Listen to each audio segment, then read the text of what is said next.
Dieu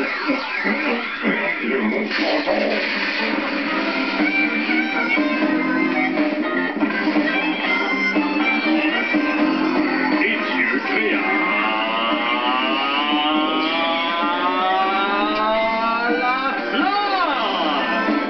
Édition du 24 septembre 2006. Et voici votre animateur. Oh non, Gérard, veux-tu une poignée dans le dos? Je te le dis, Thibaut, ça marche. De l'invisibilité en aérosol. Hein, ça se peut pas. Ça se peut, certain. Regardez ça. Je le savais, ça marche pas pantoute ton affaire.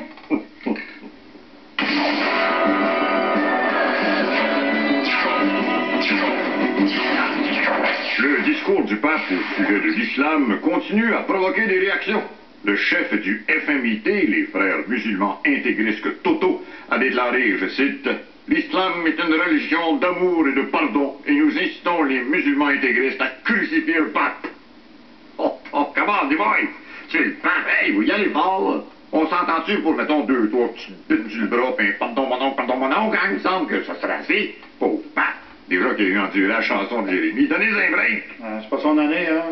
Le pape a par ailleurs annoncé la nomination de 3 nouveaux cardinaux qui l'accompagneront maintenant dans ses sorties. Le cardinal Jackie Chan, le cardinal Mike Tyson et le cardinal Wolverine. En Afghanistan, 4 soldats canadiens se sont fait tuer alors qu'ils donnaient des bonbons à des enfants. Ouais, je dis que l'Halloween pour mal cette année, hein? L'américaine Anousheh Ansari est la première femme touriste de l'espace. Elle a pris place à bord d'une fusée russe. On en parle avec notre reporter Christopher Hall, en direct du Kazakhstan. Bonsoir, Chris. Bonsoir, Gérard. Vous êtes vraiment dans le Kazakhstan? Oui, je suis à la base de lancement de la fusée et vous savez que son voyage dans l'espace a coûté à la madame 20 millions de dollars. 20 millions de dollars? Oui, mais c'est son mari qui a payé. Il a dit que, anyway, elle coûte pas mal plus cher que ça quand elle est sur Terre. OK.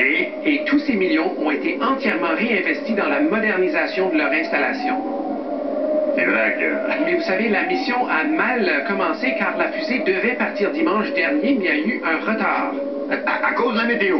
Non, la madame n'avait pas fini de se préparer. Ah, ouais. Non, mais vous savez, 40 paires de souliers, c'est long à pacter, ça.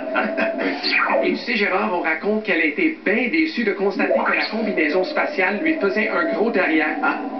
Mais ce qui l'a insulté le plus, c'est quand elle a réalisé que les 2 autres astronautes étaient habillés exactement comme elle. Ben oui, c'est sûr. Pour ceux qui s'inquiètent, rassurez-vous, ils la laisseront quand même pas conduire. J'espère. Hein?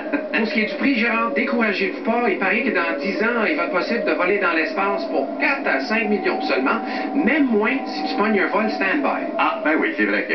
Alors, merci, mon Chris. La journaliste Jeanne Wong a soulevé un tollé en écrivant dans le Globe and Mail que c'est à cause de la loi 101 qu'on a eu des tueries dans les écoles au Québec. La loi 101 est responsable des tueries. Puis les terroristes arrêtés à Toronto, c'est à cause de la loi sa couleur de la margarine, peut-être? Pendant qu'il était à New York, le premier ministre de la Thaïlande a été victime d'un putsch. Son gouvernement a en effet été renversé. Hey, Harper est à New York aussi cette semaine. Hey, Nathan, t'as pas chance, là. T'as dormi au gaz. C'est trop tard. Affaire. Les produits des pharmacies Jean Coutu auraient baissé dernièrement. Mais là, Anne-Marie Bellado est en dedans, c'est sûr que... Enfin, scène artistique, Eva Avila, la grande gagnante de Canadian Idol, a signé un contrat de disque avec Sony. Quant à l'ex-participante Audrey de Montigny, ben, elle vient de signer un contrat pour l'achat d'une Sony 36 pouces. Après la pause, M. Jacques Parizeau.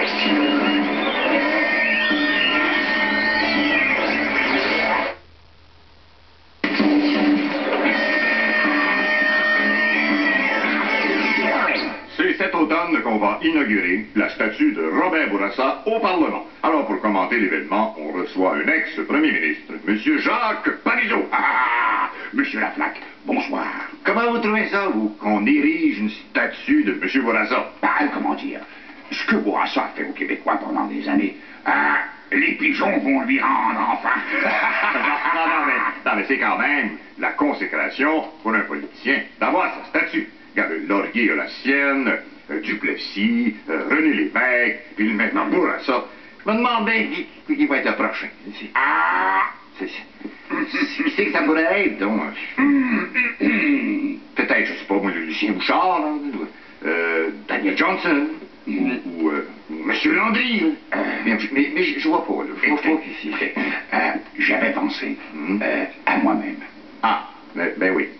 Et d'ailleurs, pas plus tard que l'autre jour, j'ai proposé au gouvernement du Québec un modèle de statut de moi-même pour qu'on l'adresse devant le Parlement. Et ils ont dit quoi? Ce qu'ils m'ont dit de faire avec, c'est quelque chose de physiquement impossible. Ouais, mais, est-ce que vous avez fait faire un modèle? Vous voulez voir? Pas vraiment. D'accord, puisque vous insistez. Alors, j'avais pensé que ma statue pourrait ressembler à ceci. Musique. Qu'en dites-vous? Ouais, on pourrait la peinturer en blanc. Vous auriez l'air d'une tirelire du colonel Sanders. Bon, à tout événement, j'avais pensé à une alternative. Madame, n'est-ce pas inspirant de me voir comme ça fier menant le combat du pays sabre au clair? Ouais, ça, c'est une statue qui vous représente bien, ça. C'est lourd et encombrant. OK. J'avais songé aussi, étant donné que je laisse quand même l'image d'un grand penseur, que la statue pourrait ressembler à ceci. Non, je trouve pas ça représentatif de votre personnalité. Il me semble que vous êtes vu comme un homme d'économie, puis aussi comme un homme qui aime le vin. Ah, mais alors, je crois que vous allez aimer le modèle suivant.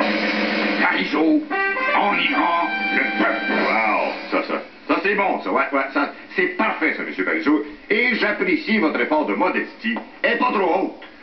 En fait, ça, c'est la maquette. Ah. Oui, suivez-moi dehors. Je vais vous montrer la vraie. Et puis, qu'en dites-vous? Bon. Tiens, mon voisin.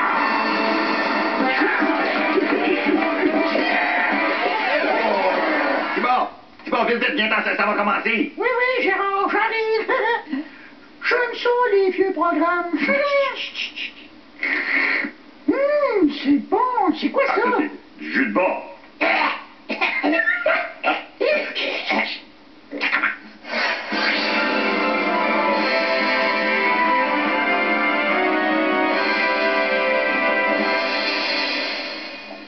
Chérie, tu sais que je suis allée faire des courses aujourd'hui pour t'acheter des pantalons et une chemise.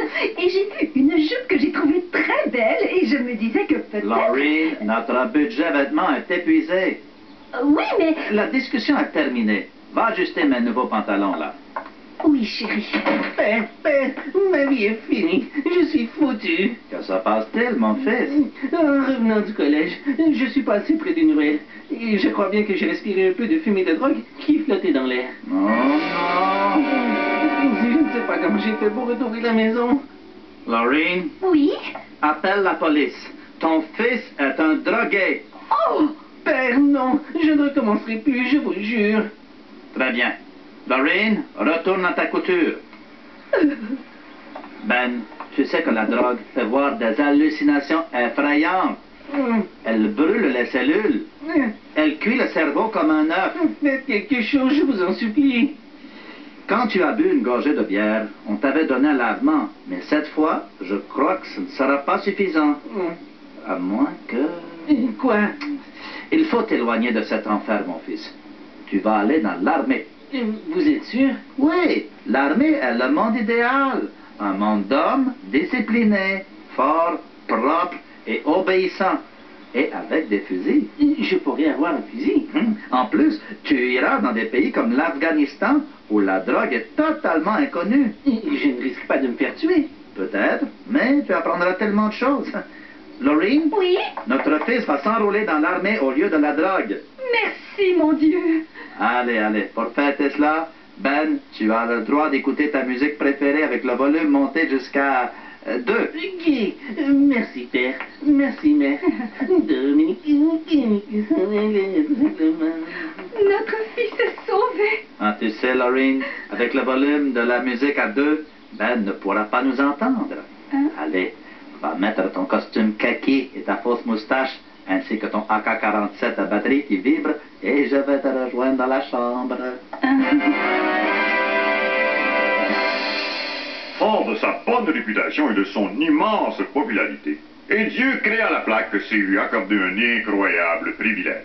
En effet, nos caméras ont maintenant accès à un club très sélect, un club privé, où se retrouvent amicalement les politiciens entre eux. Comme on dit, c'est off the record.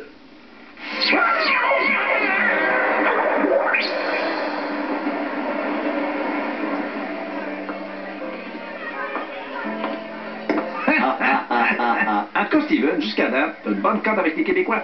Pas pire. Écoute, Steph, t'aurais juste un petit quelque chose à faire pour monter encore. Une niaiserie, tu sais. Reconnais le Québec comme une nation. Comme un pays. Non, non, non. Une nation, c'est un pays. Non? Les Nations Unies, c'est des pays, non? Oui, mais non. En fait, c'est des États. Comme dans les États-Unis. Non, non. Pas cet État-là. C'est plus État dans le sens de pays, donc. Exactement. Donc, les États, c'est des pays. Et les Nations Unies, c'est des États, donc des pays. Oui, oui. Mais nous, là, on n'est pas un pays pareil. Vous êtes quoi? Je te l'ai dit, une nation. Et si vous faites l'indépendance, là, on serait un peuple. Vous seriez plus une nation. Ben oui, peuple, nation, c'est la même affaire, hein? Mais un peuple égale un pays. Ben oui. Donc, vous êtes déjà un pays si ça égale un peuple, puis le peuple, c'est la même affaire qu'une nation. Ah, Yvon. Après la pause, on reçoit M. Jean Charest et je donne mon opinion sur les uniformes à l'école.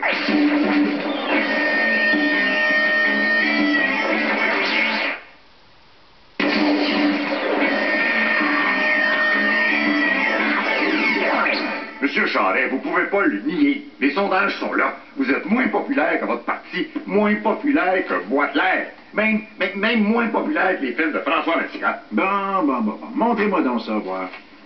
Regardez, c'est pas si pire. Je monte en flèche. Hein?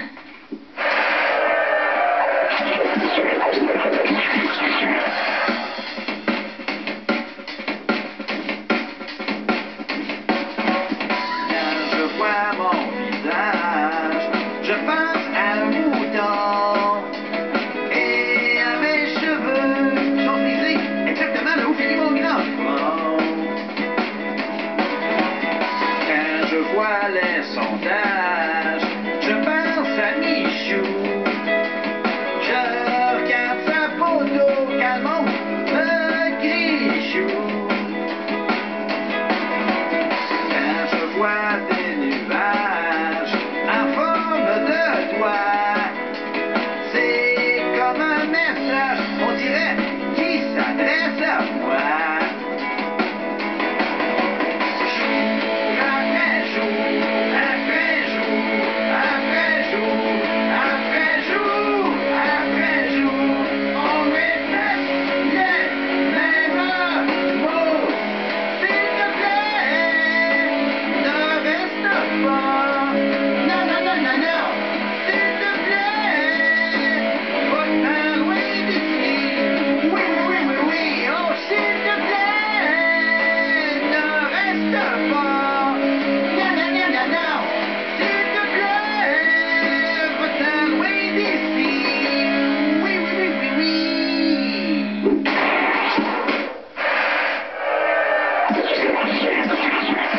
L'éditorial de la semaine.